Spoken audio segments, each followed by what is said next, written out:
Salam sejahtera untuk kita semua. Di aktivitas belajar yang ke-7, di sini saya akan membahas mengenai protokol routing dan layer transport.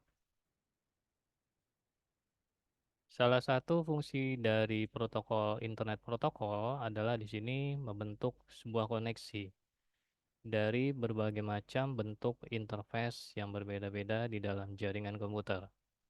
Sistem di sini yang melakukan tugas disebut sebagai IP router yang ada di dalam perangkat router, di mana tipe dari perangkat ini terpasang di dua ataupun lebih dari bentuk interface dan kemudian meneruskan paket datagramnya di dalam antar jaringan.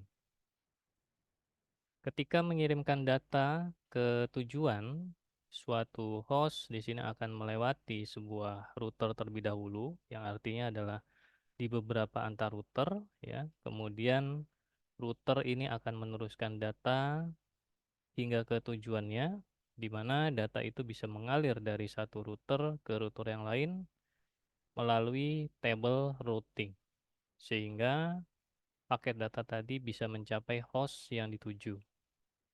Tiap router di sini bisa mencapai tujuannya dengan melakukan pemilihan jalan, baik jalan yang tercepat ya, yang akan dilewati oleh suatu paket data di dalam router. Di mana di sini dijelaskan pemilihan jalan untuk menuju ke hub berikutnya. Kita lihat di dalam gambar ada sebuah jaringan ya, di mana ada host C, di situ dia akan meneruskan paket data antar jaringan.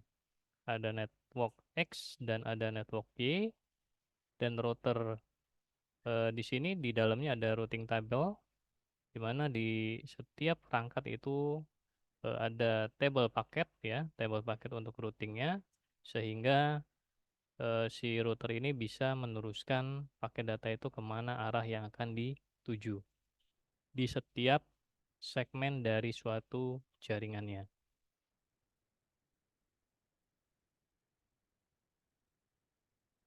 Kemudian kita membahas mengenai autonomous system.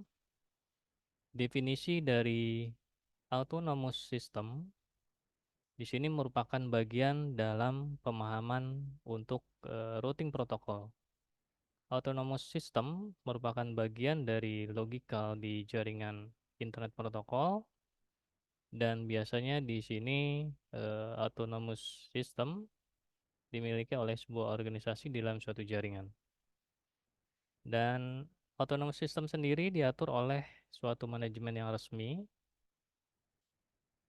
kemudian dan bisa juga si autonomous system ini dikoneksikan ke autonomous system yang lainnya, baik yang sifatnya publik ataupun autonomous yang bersifat privat. Bisa dilihat di dalam gambar ya, autonomous system ada di sistem A, kemudian ada autonomous di sistem B, dan ada autonomous di sistem C. Yang masing-masing autonomous system ini terdapat adanya router ya yang saling terhubung, kemudian ada protokolnya ya di dalam si autonomous system tadi. Dan beberapa routing protokol di sini dipergunakan untuk menentukan jalur di dalam sistem autonomous system, di mana yang lainnya digunakan untuk interkoneksi di dalam suatu set autonomous system, seperti ada IGP ya, ada Interior Gateway Protocol, di mana dengan IGP ini router bisa bersaling tukar informasi routing antar autonomous system. Contoh protokol yang lain di sini bisa kita lihat di dalam protokol OSPF ya, atau singkatan dari Open Shortest Path System. Dan ada protokol RIP, singkatan dari Routing Information Protocol. Kemudian yang kedua ada protokol EGP ya, di dalam gambar kita lihat ada protokol EGP di sini. Protokol EGP sendiri adalah external gateway protokol, ya, di mana protokol EGP ini bisa saling bertukar hasil akhir dari summary di antara autonomous system, ya. Contoh di dalam protokol EGP ini ada protokol Border Gateway Protocol.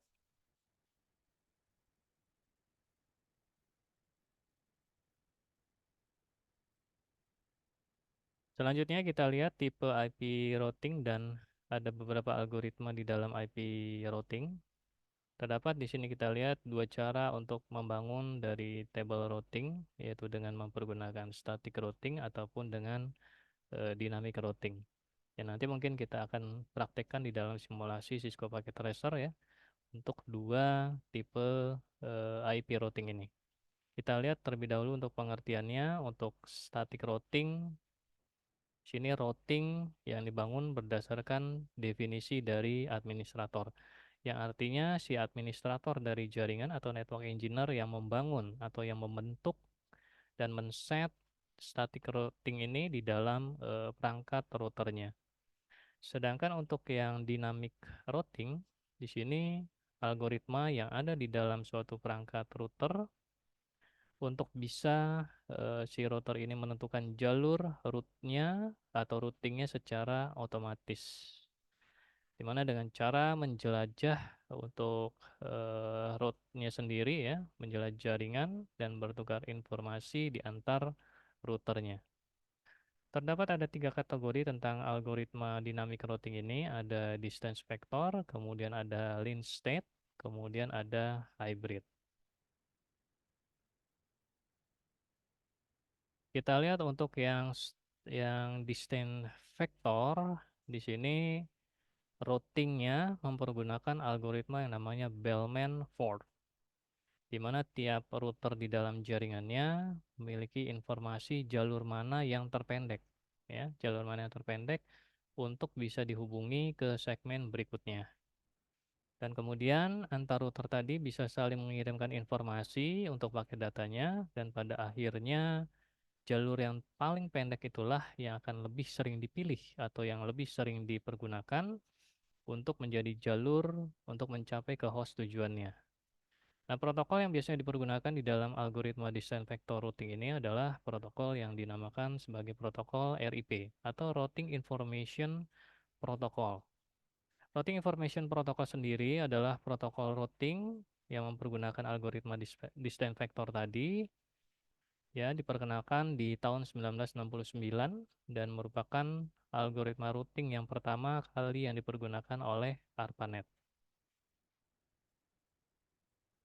Kemudian kita lihat untuk yang selanjutnya adalah link state routing. Link state routing di sini mempergunakan teknik algoritmanya adalah link state, ya, di mana artinya setiap router akan mengkolek informasi tentang interface-nya, kemudian tentang bandwidth-nya, kemudian tentang round trip, kemudian juga antar router bisa saling menukar informasi dari nilai yang paling efisien, yang mungkin diambil sebagai jalur dan kemudian langsung dimasukkan atau dientrikan ke dalam table routingnya di dalam router. Nah, informasi state di sini akan dipertukarkan tadi ya, disebut sebagai link state advertisement atau LSA. Dengan mempergunakan algoritma pengambilan keputusan yang disebut sebagai shortest path first atau SPF, informasi dari link state advertisement tadi akan diatur sedemikian rupa sehingga membentuk suatu jalur routing.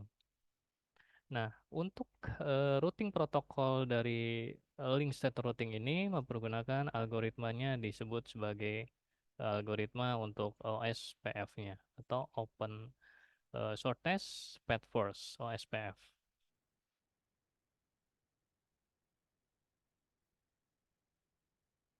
Kemudian selanjutnya adalah untuk hybrid routing.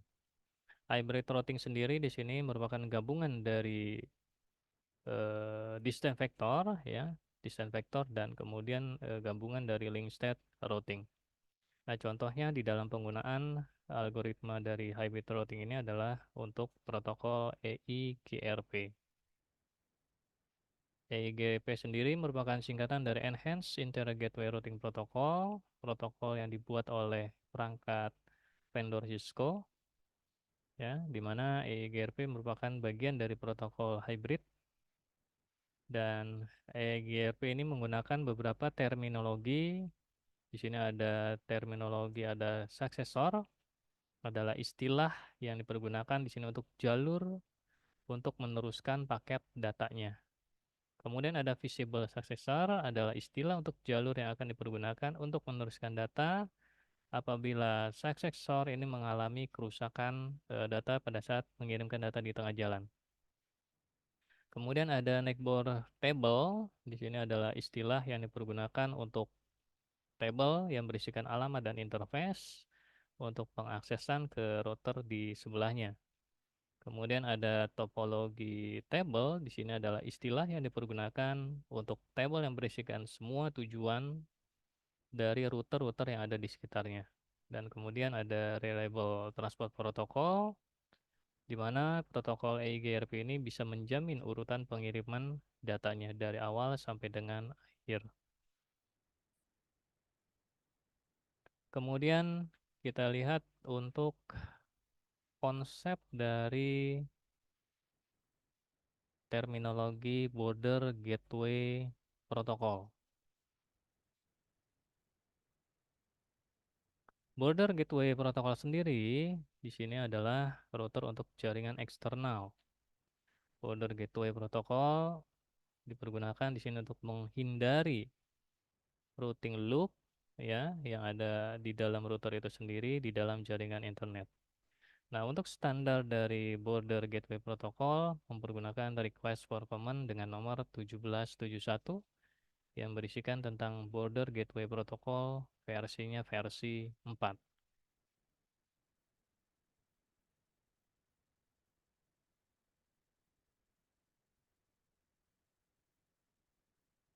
Selanjutnya kita membahas mengenai operasional dari Border Gateway Protocol.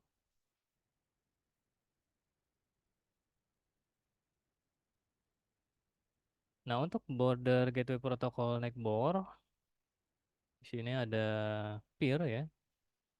Peer di sini akan melakukan koneksi sesuai dengan konfigurasi manual di dalam perangkat router, dan kemudian juga membuat jalur transmission control protocol dengan portnya di 179.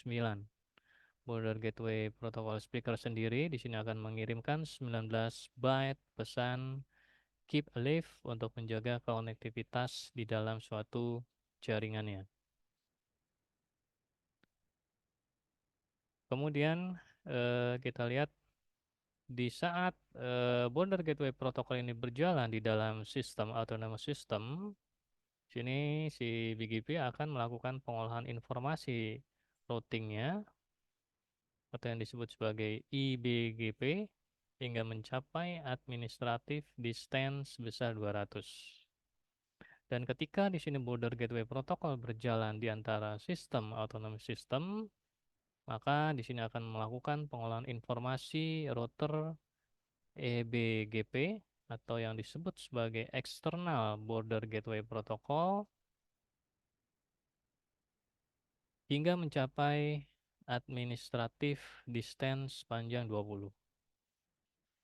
Kemudian border gateway router untuk pengolahan traffic yang disebut sebagai IBGP, ya, atau yang dikenal sebagai internal border gateway protocol untuk transit routernya, dan router yang ada di sisi luar di dalam sistem autonomous system sendiri dan mempergunakan external border gateway protocol bisa saling bertukar informasi dengan router ISP. Dan semakin di sini bertambahnya jaringan, bisa mengakibatkan jumlah table dari routing juga akan semakin banyak di dalam router border gateway protokolnya sendiri. Nah, untuk mengatasi hal tadi, dilakukanlah root reflektor dengan request for command-nya 2796 dan confederation RFC 3065. Untuk router reflektornya sendiri akan mengurangi jumlah koneksi yang dibutuhkan oleh autonomous system dengan sebuah router atau dua router untuk redundancy yang bisa dijadikan sebagai router reflektor atau duplikasi routernya. Sehingga di sini router yang lainnya bisa dipergunakan sebagai peer. Confederation di sini dipergunakan untuk jaringan autonomous system dengan skala yang lebih besar dan kemudian si confederation ini bisa membuat jalan potong ya sehingga internal routing di dalam autonomous system bisa mudah untuk dimanajemenkan. Confederation sendiri di sini bisa dijalankan secara bersamaan dengan router reflektornya.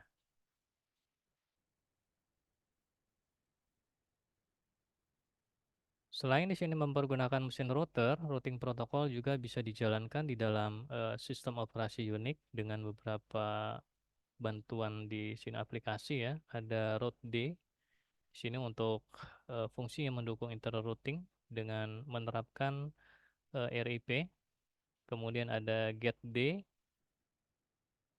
di mana getd sendiri adalah mendukung interior dan exterior routing dengan penerapan di sini untuk OSPF.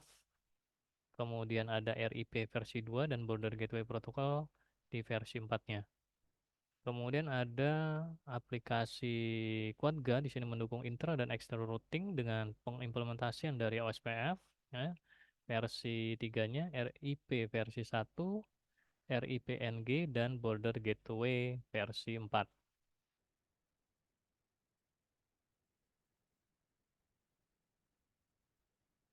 Ada dua protokol penting di dalam layar transport. Yang pertama ada User Datagram Protocol dan kemudian yang kedua ada Transmission Control Protocol. Untuk User Datagram Protocol sendiri, di mana di sini protokol menggunakan standar dengan nomornya adalah nomor 6. Spesifikasi dari User Datagram Protocol di sini bisa dilihat di dalam dokumentasi request for command-nya 768 untuk User Datagram Protocol. Di mana UDP di sini dasarnya adalah interface untuk aplikasi internet protokol, di mana UDP tidak memiliki fungsi reliabilitas terhadap data, ya. Kemudian juga terhadap flow control dan error recovery untuk dari sisi komunikasi dengan internet protokol. UDP sendiri memiliki proses seperti multiplexing atau demultiplexing untuk pengiriman datagram dari port menuju IP datagram. Karena itu, user datagram protokol sendiri disebut juga sebagai connectionless oriented protocol. Artinya tanpa dilengkapi untuk deteksi dan koreksi kesalahannya. Kemudian selanjutnya kita lihat untuk format dari datagram UDP sendiri. Untuk UDP memiliki 16 byte ya, 16 byte. Yang terdiri ada source port di bagian atas, kemudian ada destination port, ada length di bagian bawah, checksum dan data. Untuk source port sendiri adalah port yang dipergunakan untuk pengiriman data dan destination port adalah port yang dipergunakan untuk tujuan data. Length adalah panjang data di paket keseluruhan di dalam protokol UDP. Checksum untuk 16 bit. Di sini adalah komplement satu dari pseudocode IP header yang merupakan error correction check dari paket datanya.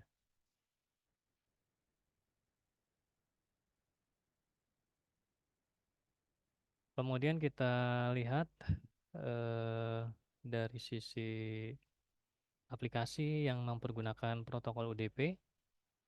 Sini ada protokol TFTP atau Trivial File Transfer Protocol, merupakan bagian dari aplikasi protokol di UDP yang mempergunakan protokol UDP. Kemudian ada DNS, Domain Name System, kemudian ada Remote Procedure Call atau RPC di dalam Network File System. Kemudian ada Protokol Simple Network Management Protocol, kemudian ada LDAP atau Lightweight Directory Access Protocol. Inilah aplikasi-aplikasi yang paling banyak mempergunakan protokolnya adalah protokol UDP. Kemudian yang kedua ada Transmission Control Protocol, di mana TCP ini adalah protokol dengan standar nomor yang ketujuh, dengan dokumen request for command-nya di nomor RFC 793 untuk Transmission Control Protocol ini. Di mana TCP memberikan fasilitas untuk aplikasi dibandingkan dengan user datagram protokol. Di sini TCP bisa memberikan error recovery terhadap data kerusakan, kemudian flow control dan reliabilitas terhadap data. Sehingga TCP disebut juga sebagai protokol yang berbasiskan kepada connection oriented. Ada dua proses di mana komunikasi mempergunakan koneksi TCP, disebut di sini adalah interprocess communication atau IPC, di mana untuk format segmen dari TCP sendiri kita bisa lihat ya, untuk formatnya ada di bagian atas itu adalah ada source port, kemudian ada destination port, kemudian di bawahnya ada sequence number, ada AC acknowledgement number, di bawahnya AC acknowledgement number ada data offsite ya, kemudian ada reset, kemudian ada window, checksum, urgent pointer ya di bagian bawah. Kemudian di bagian bawahnya lagi ada option, ada padding, dan kemudian ada data bytes. Ini yang merupakan format dari segmen TCP.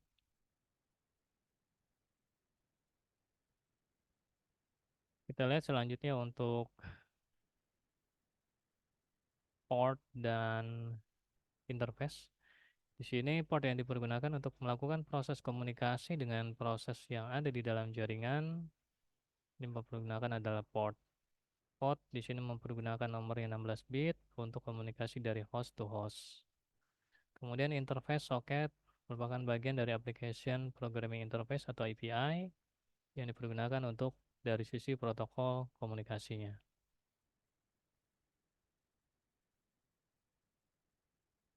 Nah, kita lihat kembali ke UDP, di mana UDP tadi tidak memiliki fungsi reliabilitas terhadap data, flow control, dan error recovery untuk komunikasi internet protokolnya. UDP tadi yang seperti yang sudah saya jelaskan, prosesnya multiplexing dan demultiplexing untuk pengiriman data dari port menuju ke IP datagram.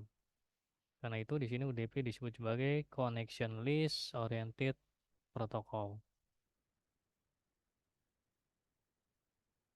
Sedangkan untuk TCP tadi memberikan dari sisi error recovery, flow control, reliabilitas terhadap data, sehingga TCP sendiri berbasiskan kepada connection oriented.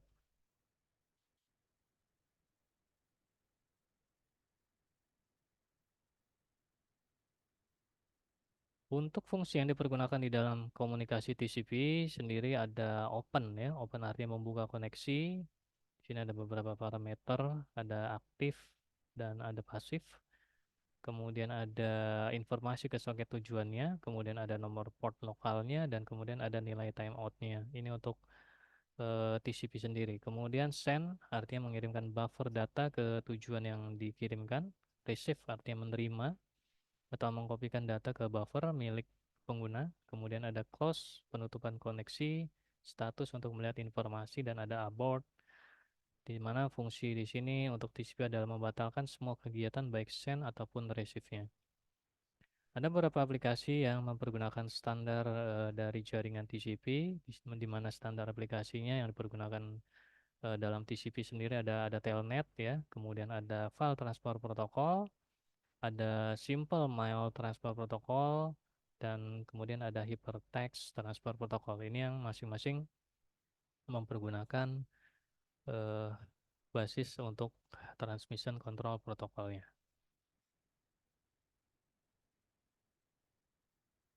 Oke, baik. Untuk aktivitas belajar ke-6 bisa kita lanjutkan di pertemuan selanjutnya. Akan kita bahas untuk selanjutnya akan saya bahas mengenai aktivitas di belajar ke-8 ya. Di aktivitas belajar ke-8 nanti akan saya praktekkan beberapa simulasi-simulasi baik dengan mempergunakan command prompt ya ataupun dengan mempergunakan Cisco paket tracer. Silakan nanti disimak untuk video yang akan saya paparkan. Selamat belajar, selamat praktek, dan sampai ketemu lagi di aktivitas belajar yang ke-8.